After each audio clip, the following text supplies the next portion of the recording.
Hey everyone, welcome to Waxing Pixels, the Battle Geek Plus podcast. This is Josh Christopher, someone who likes to play video games, and with me as always, I have Heather. Hi. Ryan. Hey. And Bomber Frank. To and fro, off we go. What are we going to talk about today, Josh? We're going to talk about a lot of Nintendo today. Wow, I'm sorry. I'm impressed. Good on you, Frank. That was great. We're going to talk about a lot of Nintendo today. Nintendo. Now, this was all Frank... No, Frank doesn't do anything. This was all Ryan's list of things to talk about today. There was a lot of Nintendo news today. But first, let's get this out of the way. What you been playing? Nothing. Because I've been dealing with a cat that's been wearing a cone on her head and taking medication. And tomorrow, which I guess by the time this goes up, will be yesterday, I'm getting my wisdom teeth out. So I'm gonna be not doing much of anything. But, if I'm lucky, I'll be able to play games, at least on Saturday. When you're finally done being drugged and all that? Yeah, we'll see. Maybe if I'm really, really lucky, I'll be able to play on some games on Thursday. Not recording, not streaming, just playing and making a fool out of myself. So yeah. Right. Ryan, what have you been playing? Okay, where to begin? Civilization 6, I declared war on Greece in order to get New York back, but now their army is more powerful than mine because I still have spearmen and they actually have cannons, so I think I'm very fucked, but I'm still gonna play until I fucking die. And then I got a new PlayStation VR game called Robinson the Journey. It's a game where you interact with dinosaurs, but the game made me really dizzy last night because it's so immersive, so intense, and I was like, oh my god, dinosaurs everywhere, I think I'm gonna puke. Wow. So I kind of had to stop playing on Twitch. And also I brought over some goodies for everybody. I brought over the Famicom and the NES Mini. Yay! Ryan, you're like a Filipino Santa. Yeah. Ho ho ho. Merry Christmas. Now hold on here. Civilization, you said last week that you were going to wait until you had nukes before you declared war. You did. Well, I got impatient because I wanted New York back. Well, and it's already 2020 when in the years that I'm playing it. So it's already and you only have spearmen? And cannons? Yes, we're post-Trump presidency. Oh. You must know patience to be a good leader. Well, Ryan sucks at that, apparently. Well, I also know China wants to declare war on Greece, so if they're my ally, it'd be great. Do they have at least some sort of rockets yet? No, they're actually behind me in technology advancement. Ryan, I'm going to pull a fortune cookie on you, okay? Opportunity awaits you, said with China. Crystal. It sounded like a fart. Sorry, my cone cat's trying to go out the glass door. Well, isn't it the same word in China for crisis and opportunity called Christatunity? Well, according to The Simpsons. Christatunity. I don't know. What show did I watch that they talked about it? That talked about that very thing. It was something Sailor Moony. It wasn't Sailor Moon, but it was something kind of similar. Magic Knight Rayearth? No, wasn't that one. I don't know. Whatever. Continue. Anyway, yes, Frank, what you playing? We're playing Team Fortress 2, Dungeon Defender, World of Warships, and now EVE Online, which is gone free to play now. Yeah, you told us about that, a couple weeks ago? Yeah. Yeah. So it has finally gone free to play. And Crystal. Anyway, how is EVE Online free to play? It's good. The free to play version of it is more restricted than I thought it was going to be, but it's good. I like it. I'm going to still play it. Okay, awesome. As for me, I went through... I haven't been playing games a lot, but I did, a couple days ago, go on a 3.5-hour Xenoverse 2 binge, getting my character up to level 30, getting through the Frieza arc, and finally getting my flying license, so I can fly around the hub world. You can fly? Yes, which makes that vehicle I have absolutely useless. It was funny, I was flying around, going and doing different things, and Frank's all like, those fast travel robots are faster than flying. I'm like, shut up, this is more fun. So, but yeah, I've been having a lot of fun playing that. I just kind of really got sucked into it the other day. And so, yeah, neat. But other than that, I really haven't been playing anything else. I think Fate Extella might be coming out soon. If it's not out already, I should probably hop on that.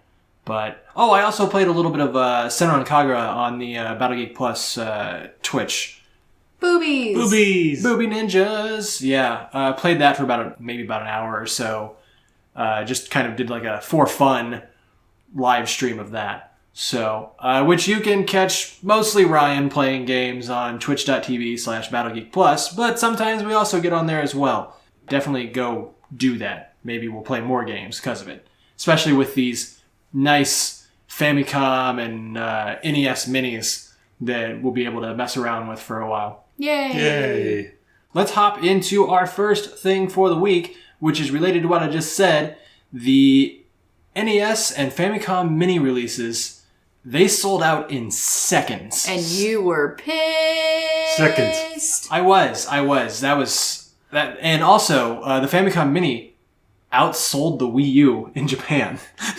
That's how bad the Wii U's doing. According to Famitsu, anyway. And, but yes, I remember that day that was, so it was on Amazon I was waiting for it because I tried to get it on other websites, didn't happen. And then Amazon, they were going to have it at 2 p.m. my time. I was at 1:50, hopped on the Amazon page for it and just started refreshing. And it finally showed up about 2:06 or something like that to add to cart. I got it in my cart, but then I went to my cart and it wasn't there anymore. And then when I went back to the page, it was sold out. So that was not fun. You were so mad. Yeah, I was. I was mad also because I missed the Famicom Mini. And then when it finally came back on PlayAsia, it got like a $40 price increase from what it originally was. And I'm just like, really? What's with the markup? Come on. But so yeah, I ended up... Human greed? Business is business, Josh. Like, when will you humans learn? Now, while I ended up with none of them, Ryan here ended up with both of them. I got both of them. You want to know why? Because he is Asian? I was going to say because, the consumerism gods are awarding his consumer horrorism. Consumer horrorism has been praised by Well, the gods. All I have to do is wait a few years, and then he'll just give one of them to me forever, so... Yeah. Yeah, that might be it too. But yeah, I was lucky to get the Famicom Mini from PlayAsia for $99, but I paid extra money to get it here faster, so it turned out to be $120. And That's still a hell of a deal, I would say. And also, I was stupid and I bought the adapter, even though Josh told me it's micro USB, but I thought I had to have the specific adapter because, knowing Nintendo, because I used to own like the original Famicom and the AV Famicom, and those did not come with an AC adapter, so I had to buy those separately. And so I decided, I'm going to spend $50 on this adapter, which I can just use my old, iPhone charger for. Good job, Ryan. Good job. Consumer horrorism. Yep. Away! Well, I linked you both to Yeah. the power adapter, and I told you, I was like, hey, it's micro USB, so... I just kind of left it at that, but you went ahead and quickly bought it anyway before it sold out. And so. at the time of this recording, I still don't have the adapter. No, but we Way to go, Ryan. Micro USB cable and Yeah. a phone charger attached to it. It'll do the job. And also about the NES Mini. So, I think last Thursday, I was about to just go on the couch and play Dragon Quest VII on my 3DS, but then our pal Joe, who we mention all the time in the podcast, the biggest Nintendo fan in the world. He mentioned on his Twitter that, hey, the NES Mini's at GameStop. And so me, Josh, and Joe are at our computers, trying to refresh GameStop. I can't even get the thing to add to my cart. What about you, Josh? What happened to you, though? Well, with Amazon, like I said, I eventually saw a link to get it. And, it was like, okay, available. And I clicked on it. And it took forever and ever and ever to get to my cart, and then it wasn't there, and it was like, oh, sorry, there was a problem. Same thing happened on GameStop, too. I got it into the cart, and I'm doing, my checkout and all that stuff, and when I'm getting to, get ready to finalize my checkout, it's all like, oh, by the way, there was a problem, we don't have any more. And it's just like, really? That's what you're gonna do? And, I don't know, Joe ended up not getting one either, right? No, he didn't. He ended up, what did he do? He actually didn't get it from anywhere. Yeah, he actually, what he did before what he should have done was secure his own NES Mini and then share the link. But instead, he just shared the link right away because he's a nice guy, which, by the way, you should follow him on Twitter. He is at Tanuki Kuribo. TANOOKI That's Joe. And he's also got another Twitter called Video Game Art and Tidbits, which is at VG Art and Tidbits. Really cool stuff. High quality scans of all kinds of classic gaming stuff. Go and follow him. He will, at the sacrifice of his own consumerism, help you with yours. And also I remember, I couldn't load the GameStop site. I think it crashed the GameStop servers.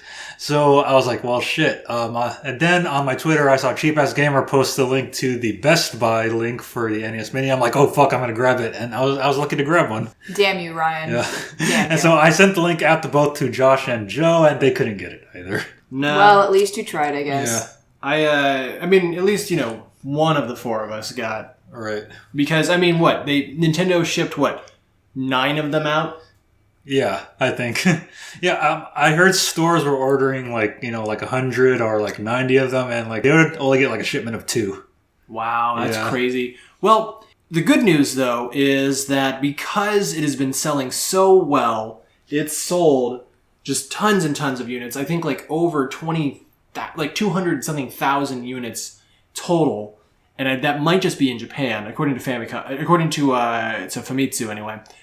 That they are going to up the production of both the Famicom and the NES Mini, so we should expect to see a lot more in stores soon. This will be a lot maybe how it went with Amiibo, or how it went with the DS Lite or whatever. It's just one of those things where it's really low stock at first, and then suddenly you're just going to see them everywhere. So keep your eye out. You will still be able to get one for the holidays. Nintendo is definitely, now that the demand is there, they are definitely going to get it out to us.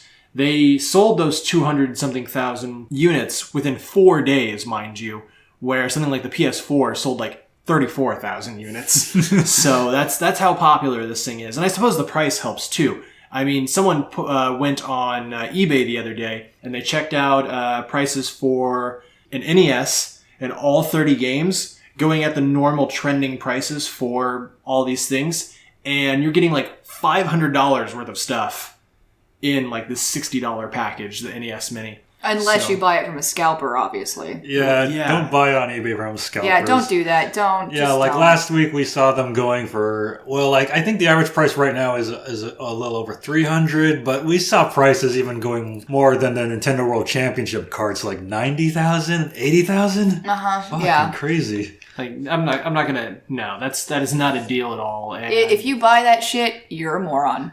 Well, but they have free shipping. Ooh. Free shipping. I mean, I guess if you have makes the up money for it. to blow and 90 grand is nothing to you, then fine, I guess. But to most people, 90 grand is an amount of money they're never going to see in their lifetime in one lump sum. It's just not going to happen. So. And you can buy this for $60 probably next week, hopefully. Yeah. Probably. I mean, I know PlayAsia is supposed to have more in this week of the Famicom Mini. The Nintendo Mini, the NES Mini should follow soon after, if not right around the same time. So hopefully people will get what they're going for, and we're not going to all sit around and be mad because Ryan's the only person in the state of California that got one. So, speaking of Nintendo consoles, the Nintendo Switch price might have been leaked on accident. According to IGN, there was a listing on Toys R Us Canada for the Switch at $329 Canadian dollars, which is about $250 US. And it was obviously shortly pulled afterwards, but I'm hoping that's really an accurate price. That would be amazing. I know Nintendo said they weren't going to sell the Switch at a loss, but really, I have no idea how much it takes. You know what? They could sell the Switch for probably $75, and they still wouldn't sell it at a loss compared to the Wii U. Well, compared to the Wii U, but I mean, in terms of production and all that stuff, a lot of companies they sell their consoles at a loss. There's no markup on the consoles when they go to retail or anything like that. The markup is literally $1.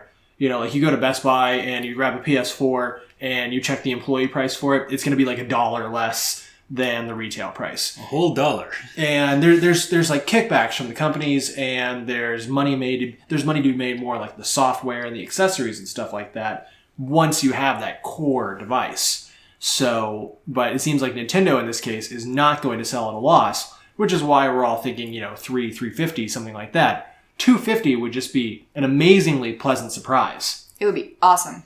I would buy 7. 7 of them? Yes. Like, I would be like Joe. Oh. Oh, So I see we got the TV in the bedroom that we never use. Mm-hmm. We got the TV out here that we always use. Mm-hmm. Frank's computer monitor, Which is a TV.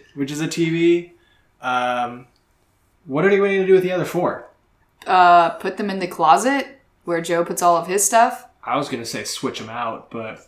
Oh. So, yeah, I mean, they all come in with their own built-in screens anyway, so why not? But, yeah, $250. Like, is that, like, going to be one of those things where it's like you're going to go pre-order it right away if that's what the price is? Oh, yeah. If that's the price, I mean, I'll definitely pre-order it even if it's like $400. Of course you would. You're Ryan. Yes, I'm Ryan.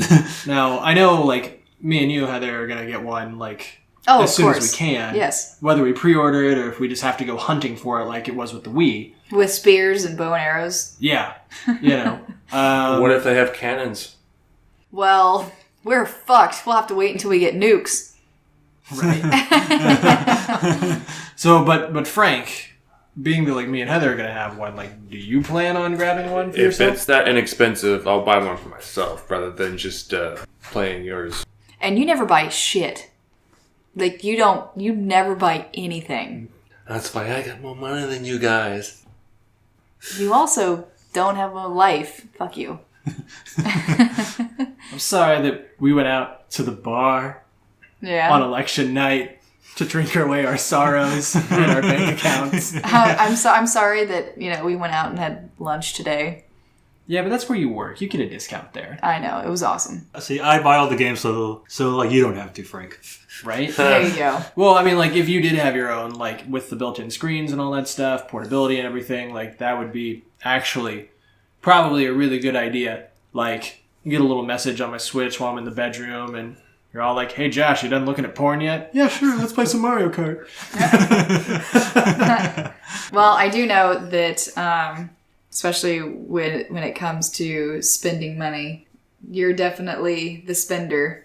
For sure. So Oh, you're yeah. definitely... I mean... I have to make up for the fact that you don't spend any money. Oh my either. god. It's like... Whenever we randomly get a knock at the door and I open the door and there's a package with your name on it, I'm like, what the fuck did he buy now? That's what I said to Frank the last 2 packages we got. Yeah. I had no idea we were getting anything until I looked on the package name. Well, like, you won't buy anything for yourself at all anyway. I know. Like there's stuff that, like, you really want and kind of need, and I'm all like, buy it. And you're all like, no, I don't want to. I'm like, buy it. And you're like, I forgot my credit card at home. I'm like, let's go home and get the credit card. And you're like, no. I'll use my credit card. And you're like, no. I'd strangle you. Yeah. Yeah, so, like, I like, make up for it. Like, Yeah, you do. Apparently you make up for Frank and I not spending money at all. I You suppose. do. You I mean, cover that. I spend less than... Ryan. Yeah. Yeah. I spend less than a lot of people I know. I mean, because geek culture is like a big, like, collecting culture as well. And I think, like, I pretty well limit that, Yeah. as best I can. Well, but Joe spends more than both of us combined. Also that. Yes. Yeah. So anyway, yes, Switch price, $250, hopefully. Like I said, the listing was brought down, but there may be some truth to it. So let's just hope. Nintendo's going to have a presentation on the Switch on January 12th regarding price, specs, launch titles, all that stuff. So keep your eye out on that. We'll get all that stuff confirmed. Which, speaking of launch titles, Breath of the Wild may not be one of the Switch launch titles. No. Yeah, well, you never care about anything, Frank. But you're wearing the shirt. I'm not surprised. About not caring about anything? No, about them switching out. Yeah, me neither. Oh, switching out? Oh, look at you. I did not mean to do that. That was all natural. So, according to a Nintendo insider, Emily Rogers, and also independently confirmed by Eurogamer with sources close to Nintendo. Breath of the Wild may not be a launch title because of the vastness of the game. Localization has taken longer than expected, which localization may go through the end of the year. Then they have to go through and test the game for another 4 to 6 months. So starting in January, that's already that 4 months right there is going to be past the Switch launch date, which is supposed to be in March. And, 6 months, that's going to put it into summer, so we could be waiting an extra 3 or 4 months from when we thought we were going to get it, which we've already been waiting on this for a while. Like, I seriously thought this game was mostly done, and they were just waiting on the Switch to happen before they gave it to us, rather than putting it out on the Wii U, when it was supposed to come out. This year. And because of that, I don't know, do you think that's really going to affect Switch launch sales at all? I don't think so. No. Well, but chances are we are going to play Zelda again at E3 next year. Oh, yeah, that's very possible. It'll probably be a much less closed-off presentation this time, Hopefully like the normal kiosks like they used to have. Yeah, because they'll have more than one thing going for them this time around. Now, why do you think it is that this isn't going to affect Switch launch sales at all? If fans of Star Wars are willing to wait years for a movie, then fans of Nintendo are more than willing to wait for a couple of more months for Zelda. I suppose. And also because of the sales of the NES Mini, people are just going to get the Switch in droves, more or less. I feel like that people are going to be saddened, and there are probably a few people out there, maybe not even just a few, maybe more than a few, that are willing to wait to get the Switch for when Zelda comes out. But I honestly don't think it's going to put too much of a dent in the pre-orders because, people have been talking about this for a long-ass time. And it's so new and different, with removable controllers and shit. People are going to buy this in droves. Yeah, I think it's still going to be one of those things that it's going to sell a lot, but it's one of those things where, if, say, me and you went to pre-order it, and this was, after it gets confirmed, because it's still not confirmed, it's probably not going to get confirmed until January, the price and launch titles and all that stuff. Nintendo's not going to come forward with anything right now. But if it gets confirmed and then me and you go to pre-order it and it just turns out we couldn't get it pre-ordered, I'm not going to be nearly as sad if Zelda's not a launch title and I can't get the Switch day one. It's going to be one of those things where it's I've been waiting for Zelda anyway. I think waiting for Zelda is probably a hashtag that should be put on these podcasts because that's just how often I say it. I was waiting for Zelda. That's just... That's what I do. That's my entire purpose as a Nintendo anything right now is waiting for Zelda. So if it's not a launch title, I'm going to be kind of sad, but if it'll only be a few months of waiting compared to, this game's supposed to come out in 2016. 2017. 2018. Hopefully it's not going to be, Breath of the Wild forever. So speaking of things that do have a launch date already in place, Super Mario Run is going to launch for the iOS on December 15th. There's going to be a free version, and there's going to be a $10 version, which gives you access to more modes of play and things like that.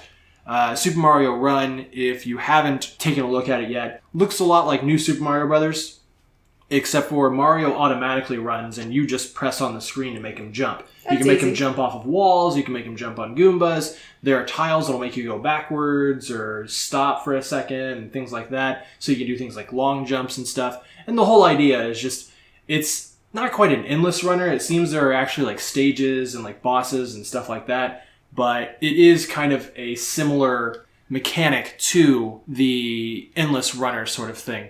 Now, I know, let's see, Ryan, you have an iPhone, right? Yeah. And Frank has an iPhone, yep. And me and you, we have an older iPad. Yes. Hopefully it runs on iOS 8, so we can try it out. But who here is planning on trying out at least the free version? Oh, yeah, I'm going to try out the free version. Oh, yeah, if we have, iOS 8 or better, you damn right. We're going to be flying home for Christmas. I will have something to entertain entertain me during the flight. So Of course. it'd be really great if it was this. Right? What about you, Frank? If I have enough room on my phone, then yeah. Because of all that porn. Yeah, that too. Hopefully, you don't have to be online all the time to play it. That would be a pain in the ass. I really, that's something that I really fucking hate whenever you download a game and it's like, oh, you can't play unless you're online. Because your scores and but fuck, I don't care about leaderboards and shit. And if I did, I would, well, log in online. But I don't, so I don't understand the point of making you have to be online to play a game because of leaderboards. Like, I have totally downloaded apps, and I was like, hey man, this game is fun as balls, I will totally buy this game. And they're all like, oh, your internet's out. You have to use your data because you have to play online. Otherwise you can't play. And I'm just like, okay, uninstall. Right. Frank, you have, a bunch of games on your phone already that you're already playing? Or what? Yeah, about 3. Okay. So, I saw one that you play a lot. It has looks like kind of a overhead shooter almost. Like what is that? Oh, it's called Skyforce R. Skyforce R. Yeah. There's a Skyforce and then a Skyforce R. They're both made by the same company. Okay. And whatnot. It's the classic overhead. I fly something that shoots a bunch of stuff out, and you get a bunch of stars. You spend those stars to level up certain parts of your ship and whatnot. And that's what's going to keep you from maybe playing Super Mario Run? Yeah. I can always take it off my phone because all of my data's saved. So that's true. I can reinstall it later on. Technology. Oh, I know, right? It's like one of these days it's going to be like, drive me to Kansas. And I won't be there. Beep boop. Yes, sir. Yeah, I actually bet our pal Joe is gonna wait for the midnight launch of Super Mario Run on his phone. He's gonna be playing it right the first minute. That's he's what gonna be be posting screenshots on Twitter. Yeah, he's just. I can see him getting into that a whole bunch. I mean, I think he does have an iPhone, so that's just pretty much. He's gonna have Mario in his pocket all the time, and not in the usual way. So, which, speaking of Mario, we do have one other topic for today, in that the new Mario game that we saw little bits and pieces of for the Switch, kind of the first preview trailer thing, may be a launch title for the Switch. Now, there's just, it's another report from Eurogamer, and it's another unconfirmed thing. Again, probably will not be confirmed until January. But it was reported very recently that the new console's Mario will be ready in time to launch with the Switch. I'm thinking, we were talking earlier about Zelda not making the launch, but if they have this new kind of Super Mario 64 style title ready to go, there's not going to be a problem. There's not going to be a problem. That might actually bring me, if they had Super Mario Galaxy at Wii launch, I probably would have pre-ordered one instead of hunting one down later, Yeah, exactly. So, I don't know. Now, we've barely seen anything of it, but from what little we have seen, it looks like it's going to be, pretty fun Mario kind of stuff. Like I said, Mario 64, because there's no, water jetpack gun thing this time. There's no spherical planets, as cool as they were, and all the gravity stuff you could do. But this looks just straight up, camera behind you, Mario, as, we had him in 1995 when he made his jump to 3D. I get it. The joke. That was a joke. I got it. His triple jump to 3D. Anyway, do you think this will maybe serve in place of Zelda as a good launch title to keep people, going for the Switch? Yeah, I think so. You know what? If Zelda and this were both confirmed for launch titles, holy shit, they would legit run out of stock, I am sure. They're probably going to run out of stock anyway. Well, yeah, but you know what I mean. Nintendo going to do that thing where they put 10 in stores. Well, no. My even if they gave stores 100 units each, they would be ripped off of shelves, people would murder one another for a Switch, and then it would take however many months for them to rebuild the same amount of stock and then ship those out too. But, they only have the Mario one, but, I mean, that's not a bad thing. I mean, I want the Mario game.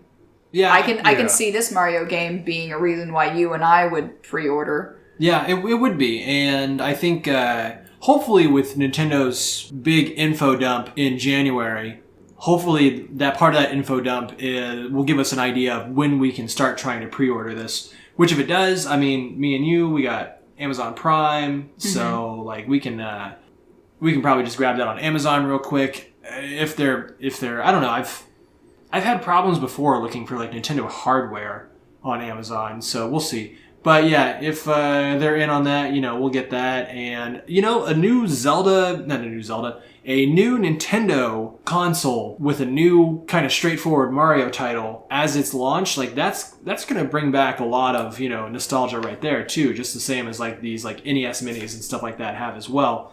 And I think that would definitely get me on board of not having to wait for Zelda. I don't know. What about you, Frank? Would the new Mario put you on board for getting a Switch right away? It depends on how much the Switch is. Okay, so what if we're talking about like the 250 to 300 kind of range? Oh yeah, definitely. Right. Mario's going to be a staple within any game collection that you have of Nintendo. What if it jumped up to what was it, like 350? Like what I was 350? I probably wouldn't get it right off the bat. I might wait like a year or whatever to see if the price drops down, or buy a used one. That patience, though. Right? There's other stuff to play. Yeah, that's true. I mean, I have a list of so many games that I want, and I just don't buy them. Yeah, gamers have no patience. No, you have no patience. You, my sir, do not play on Steam, and that is why you buy everything. Yes. Well, obviously it paid off. I mean, look, we've got the Famicom Mini and the NES Mini sitting in front of the television right now, like just like begging to be played. So, Ryan's leaving the Famicom Mini with me for a week because he somehow trusts me to actually give it back once that week is up. And I mean, we gave the VR back. Yeah, but the Famicom Mini, like the VR, like that was kind of cool. But like the Famicom Mini, like when they released the menu music for that, I listened to it for an hour straight. That's how excited I was. Which that's the same menu on the NES, right? Yeah, it's the same menu music on both. Right, just the menu look is a little different. Yeah. But functionality is the same and all that stuff? Yeah, the same thing. Okay. Which we're planning on doing some videos about the NES Mini and the Famicom Mini after we get a chance to play around with it some. We're not looking to be like the first people out there to make videos. We're just going to kind of just do it as we get around to it. Also, this weekend we're going to do some filming at Arcade 2084 in Anaheim, which opens up, twice a month maybe? It'll open up for like Friday, Saturday, and then like Friday, Saturday. Actually, I think it's opening almost every week now. Almost every week now? Yeah. So like on the weekends, like it's a private arcade. Yeah. You go in and you pay $10, and downstairs you have a whole bunch of old school arcade games that are set on free to play, some pinball machines as well. I got some cool like light effects and projectors in there, lots of 80s music blasting. And then you go upstairs, there's a lounge with free drinks, non-alcoholic. There are kids inside this place after all. And console games on several TVs as well. It's pretty rad. If you are in the Orange County or LA area, you should definitely check it out. Just look them up on Facebook, join their group, and you'll start getting notifications as to when they're going to be open. And like I said, $10. You go in and you've got all kinds of stuff to do. We're going to go film some Battle Geek Plus Arcade Edition there this weekend. It's going to be really fun. I don't know what we're going to play yet, but we'll probably figure it out as we get there. If I feel like I can leave the house and not being completely dead, I may want to go. All right, cool. Just to play, what was it that I was playing like crazy last time? Dragon's Lair 2? Yeah, Dragon's Lair. Or you got farther than me and Josh combined. Yes. What was it? It was Dragon's Lair and Dragon's Lair 2. Yeah, they had 1 and 2. Yeah. I would definitely want to focus on 1 because it's a bit more unpredictable, whereas the second one, it's pretty straightforward in what you're doing. Right. So, I don't know. I had a lot of fun. What was it? What did we play last time? We played like Star Trek? Yeah, the Star Trek game. That wasn't too horrible. And also the Star Wars games. Right. Those were actually kind of fun. So, especially the Star Wars games, that was actually pretty fun. And it wasn't like the ones, the Star Wars arcade from like, I don't know, maybe like 15 years ago. It was the one from like the 80s that was like wireframe and stuff like that. So it was extremely fun. They have all kinds of things there. Like I said, if you're in the area, definitely check it out. It is worth going. Also, right nearby, there's a bunch of restaurants and stuff like that. So if you get hungry, there you go. Anyway, that is really all we have for gaming news and stuff like that this week. We've already made this long enough and difficult enough for Heather to edit together. So we will see you next week. My name is Josh. With me, as always, Heather. Bye. Ryan. Later. And Bomber Frank. Howdy ho, see you in the next show.